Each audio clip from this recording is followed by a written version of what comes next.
Assalamualaikum warahmatullahi wabarakatuh. Nama saya Rahma Oktaviani dari kelas Pendidikan Bahasa Inggris R1I dengan nomor NPM 2021 12500 Pada video kali ini saya akan menjelaskan materi tentang hakikat dan aliran-aliran pokok dalam pendidikan. Yang pertama, saya akan membahas materi tentang pendidikan. Menurut Kamus Bahasa Indonesia, pendidikan diambil dari kata didik yang berimbuhan pe dan berakhiran an. Ya berarti memiliki arti suatu cara atau proses atau perbuatan yang mendidik. Pada dasarnya, pengertian pendidikan menurut Undang-Undang Nomor 20 Tahun 2003 adalah usaha sadar dan terencana untuk mewujudkan suasana belajar dan proses pembelajaran agar peserta didik secara aktif mengembangkan potensi dirinya untuk memiliki kekuatan spiritual keagamaan, pengendalian diri, kepribadian, kecerdasan, akhlak mulia, serta keterampilan yang diperlukan dirinya dan masyarakat. Dan menurut Ki Hajar Dewantara, Bapak Pendidikan Nasional Indonesia menjelaskan tentang pengertian pendidikan yaitu tuntunan di dalam hidup tumbuhnya anak-anak. Adapun maksudnya, pendidikan yaitu menuntun segala kekuatan kodrat yang ada pada anak itu, agar mereka sebagai manusia dan sebagai anggota masyarakat dapatlah mencapai keselamatan dan kebahagiaan setinggi-tingginya. Lalu, pengertian pendidikan menurut Horney adalah proses yang terus-menerus abadi dari penyesuaian yang lebih tinggi bagi makhluk manusia yang telah berkembang secara fisik mental, yang bebas dan sadar kepada Tuhan, seperti termanifestasi dalam alam sekitar intelektual, emosional, dan kemanusiaan dari manusia. Dari beberapa pengertian pendidikan menurut para ahli tersebut, maka dapat disimpulkan bahwa pendidikan adalah bimbingan atau pertolongan yang diberikan oleh orang dewasa pada perkembangan anak untuk mencapai kedewasaannya dengan tujuan agar anak cukup cakap melaksanakan tugas hidupnya sendiri, tidak dengan bantuan orang lain. Dan materi yang kedua, saya akan membahas tentang hakikat pendidikan. Hakikat pendidikan adalah pendidikan untuk manusia dan dapat diperoleh selama manusia lahir hingga dewasa. Pada hakikatnya, pendidikan adalah usaha sadar dan terencana untuk mewujudkan suasana belajar dan proses pembelajaran agar peserta didik secara aktif mengembangkan potensi dirinya untuk memiliki potensi spiritual keagamaan, pengendalian diri, kepribadian, kecerdasan, akhlak mulia, serta keterampilan yang diperlukan dirinya, masyarakat, bangsa, dan negara. Pendidikan merupakan suatu upaya yang terencana yang dilakukan untuk mengembangkan potensi yang dimiliki oleh peserta didik. Potensi yang dimiliki oleh setiap peserta didik tentu berbeda-beda, yang nantinya adalah tugas seorang pendidik untuk mampu melihat dan mengasah potensi-potensi yang dimiliki peserta didiknya, sehingga mampu berkembang menjadi manusia berguna bagi masyarakat, bangsa, dan negara. Yang ketiga, materi tentang ciri-ciri umum pendidikan. Ada 3 ciri-ciri umum pendidikan. Yang pertama, mengandung tujuan yang ingin dicapai yaitu perkembangan kemampuan individu. Yang kedua, usaha yang disengaja dan terencana untuk mencapai tujuan. Yang ketiga, dapat dilakukan di lingkungan keluarga, sekolah, dan masyarakat. Yang keempat yaitu perbedaan antara pendidikan dan pengajaran. Yang pertama, pendidikan. Pendidikan lebih mengutamakan pembentukan manusianya, nilai dan sikap. Waktunya relatif panjang, metodenya bersifat psikologi dan pendekatan manusiawi. Sedangkan pengajaran lebih mengutamakan pada penguasaan pengetahuan dan keterampilan, waktunya relatif pendek, metodenya lebih teknis, rasional, dan praktis. Yang kelima ada unsur-unsur pendidikan. Unsur-unsur pendidikan ada 6. Yang pertama, peserta didik, yang kedua, pendidik, yang ketiga, tujuan pendidikan, yang keempat, materi atau isi pendidikan, yang kelima, metode atau alat pendidikan, dan yang keenam adalah lingkungan pendidikan. Yang pertama, saya akan menjelaskan pengertian peserta didik. Siswa atau yang biasa disebut dengan peserta didik merupakan salah satu dari komponen pendidikan yang tidak bisa ditinggalkan, karena tanpa adanya peserta didik tidak akan mungkin proses pembelajaran dapat berjalan. Peserta didik merupakan komponen manusiawi yang menempati posisi sentral dalam proses belajar mengajar. Dan yang kedua ialah pendidik. Pendidik adalah orang yang mendidik, yang merupakan orang memberikan ilmu dan pengetahuan bagi orang lain secara konsisten serta berkesinambungan. Kedudukan pendidik dalam pendidikan adalah merupakan salah satu dari tiang utama untuk terlaksananya pendidikan. Sehingga kita tidak bisa dipungkiri lagi bahwa sebuah proses pendidikan tidak akan bisa berjalan tanpa ada yang mendidik atau tanpa seorang pendidik. Yang ketiga, tujuan pendidikan.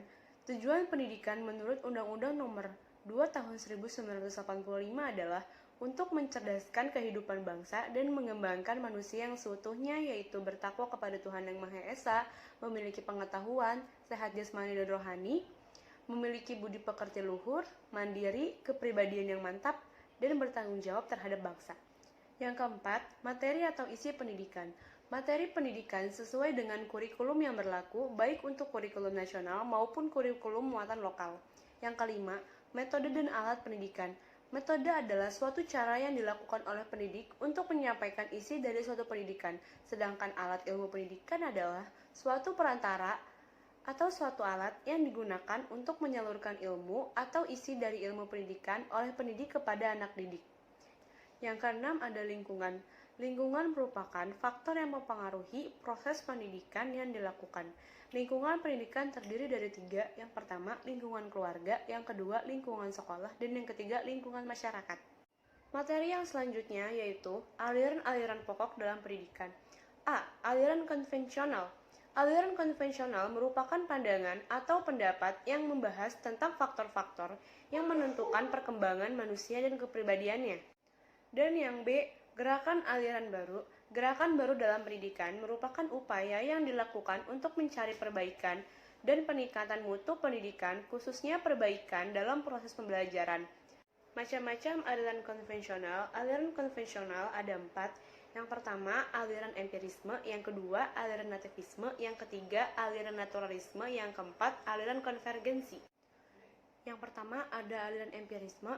Aliran empirisme ini berpandangan bahwa manusia dilahirkan dalam keadaan bersih tanpa mempunyai pembawaan sama sekali dari lahirnya. Tetapi, perkembangan anak ditentukan oleh lingkungan yang akan menentukan arah hidupnya. Yang kedua, aliran nativisme. Menurut pandangan aliran ini, manusia dilahirkan telah mempunyai pembawaan baik atau buruk. Pembawaan ini dapat diubah ke arah lain oleh lingkungan atau pendidikan. Aliran ini dipelopori oleh Schopenhauer. Yang ketiga, aliran naturalisme. Pandangan ini berpendapat bahwa semua anak yang baru lahir mempunyai pembawaan baik, namun pembawaan itu menjadi rusak karena pengaruh lingkungan, bahkan pendidikan yang diberikan orang dewasa kepada anak merusak pembawaan ini. Aliran ini dipelopori oleh John Jack Ross. Yang keempat, ada aliran konvergensi. Aliran konvergensi aliran ini berpendapat bahwa perkembangan anak dapat dipengaruhi oleh pembawaan dalam pendidikan. Macam-macam gerakan aliran baru ada 4. Yang pertama, pengajaran alam sekitar. Yang kedua, pengajar pusat perhatian. Yang ketiga, sekolah kerja. Yang keempat, pengajaran proyek. Pengajaran alam sekitar. Pengajaran alam sekitar lebih menekankan kepada kegiatan pengajaran yang dilakukan di sekolah harus terkait dengan kehidupan nyata yang dialami oleh anak, sehingga lebih konkret dan terkait secara emosional dengan kebutuhan dan kehidupan anak. Prinsip pengajaran alam sekitar, yang pertama ada peragaan, yang kedua aktivitas anak, yang ketiga pengajaran totalitas, yang keempat menyatu dengan pengalaman anak, dan yang kelima memberikan apersepsi emosional anak. Yang kedua ada pengajar pusat perhatian, dirintis oleh Ovid Minat de Crowley dari Belgia dengan semboyan Sekolah untuk Hidup dan Oleh Hidup. Anak harus mempunyai pengetahuan terhadap dirinya sendiri tentang dunianya, yaitu lingkungan tempat hidup di hari depannya. Metode yang dikemukakan oleh de Crowley, metode global atau Gestalt, yaitu pendidikan hendaknya dimulai dari suatu keseluruhan yang punya pengertian pusat minat, yaitu dalam pembelajaran harus disesuaikan dengan minat spontan yang dimiliki anak. Sekolah kerja bertolak belakang dari pandangan bahwa pendidikan tidak hanya kepentingan individu, tetapi juga demi kepentingan masyarakat. Bentuk sekolah kerja ada sekolah kerja sosiologis, kebutuhan masyarakat, ada sekolah kerja psikologis, pengembangan bakat anak, sekolah kerja sosiologis dan psikologis, sekolah gabungan, sekolah kerja kepribadian, pembentukan pribadi. Yang keempat ada pengajaran proyek. Konsep pengajaran proyek adalah gagasan dari John Dewey dan dilaksanakan oleh W.H. Kilpatrick. Dalam pengajaran proyek, anak bebas menentukan pilihannya, jenis pekerjaan, merancang dan memimpin kegiatan proyek. Proyek yang ditentukan sendiri oleh anak akan mendorong mereka untuk mencari pemecahan masalah yang ditemui secara aktif atau sesuai keinginannya. Mata pelajaran tidak terpisah antara satu dengan yang lainnya, tetapi didasarkan atas keperluan pemecahan masalah. Kita masuk ke materi yang selanjutnya, ada lembaga pendidikan yang berjiwa nasional. Yang pertama, ada perguruan kebangsaan Taman Siswa. Yang kedua, ada INS Kayu Tanam. Yang ketiga, perguruan Muhammadiyah. Yang keempat, Diniyah Putri Padang Panjang. Perguruan kebangsaan Taman Siswa. Taman Siswa didirikan oleh Ki Hajar Dewantara pada tanggal 3 Juli tahun 1922 di Yogyakarta. Ki Hajar Dewantara lahir di Yogyakarta tanggal 2 Mei tahun 1889 dengan nama Suwardi Suryaningrat. Asas Taman Siswa, setiap orang berhak mengatur dirinya sendiri mengingat tertibnya persatuan dan perdamaian sistem Among. Dasar Taman Siswa tahun 1947, Pancadharma, Kebudayaan, Kemerdekaan, Kodrat Alam, Kemanusiaan, Kebangsaan. Jenis pendidikan Taman Siswa ada Taman Indria, yaitu taman kanak-kanak, Taman Anak, kelas 1 sampai kelas 3 sekolah dasar, Taman Muda, kelas 4 sampai kelas 6 sekolah dasar, Taman Dewasa, SLTP, Taman Madya, SLTA, dan Taman Guru. Ruang pendidik INS Kayu Tanam, INS, Indonesia Netherlands School, didirikan oleh Muhammad Syafi'i pada tanggal 31 Oktober tahun 1926 di Kayu Tanam. Muhammad Syafi'i lahir di Natan, Kalimantan Barat pada tahun 1895 dan dianugerahi gelar Doktor Honoris Causa dari IKIP pada tahun 1968. Asas INS Kayu Tanam berpikir logis dan rasional, keaktifan dan kegiatan. Pendidikan masyarakat memperhatikan pembawaan anak, menentang intelektualisme. Tujuan INS mendidik rakyat ke arah kemerdekaan, yaitu untuk beriman kepada Tuhan Yang Maha Esa, manusia yang harmonis dalam perkembangannya jasmani dan rohani, memberikan pendidikan yang sesuai kebutuhan masyarakat, menanamkan kepercayaan pada diri sendiri, harus dapat membiayai diri sendiri. Jenjang pendidikan, ruang rendah 7 tahun setara SD atau sekolah dasar, ruang antara 1 tahun, ruang dewasa 4 tahun, ruang masyarakat 1 tahun. Perguruan Muhammadiyah, latar belakang didirikannya perguruan Muhammadiyah, yaitu adanya kerusakan akidah umat Islam, kebukuan dalam bidang hukum, fikih, kemunduran dalam pendidikan Islam, kemajuan Zending Kristen, dan misi Katolik. Dan dasar pendidikan tajwid, ada mengubah cara berpikir dan berbuat, kemasyarakatan, aktivitas, kreativitas, optimisme, pensyukuran nikmat, sumbangan terhadap masyarakat dan bangsa. Dan yang terakhir ada Diniyah Putri Padang Panjang, program pendidikan umum untuk mengembangkan kemampuan dan sikap ilmiah, program pendidikan di bidang keahlian agama Islam, program pendidikan untuk menjadi ibu pendidik yang baik.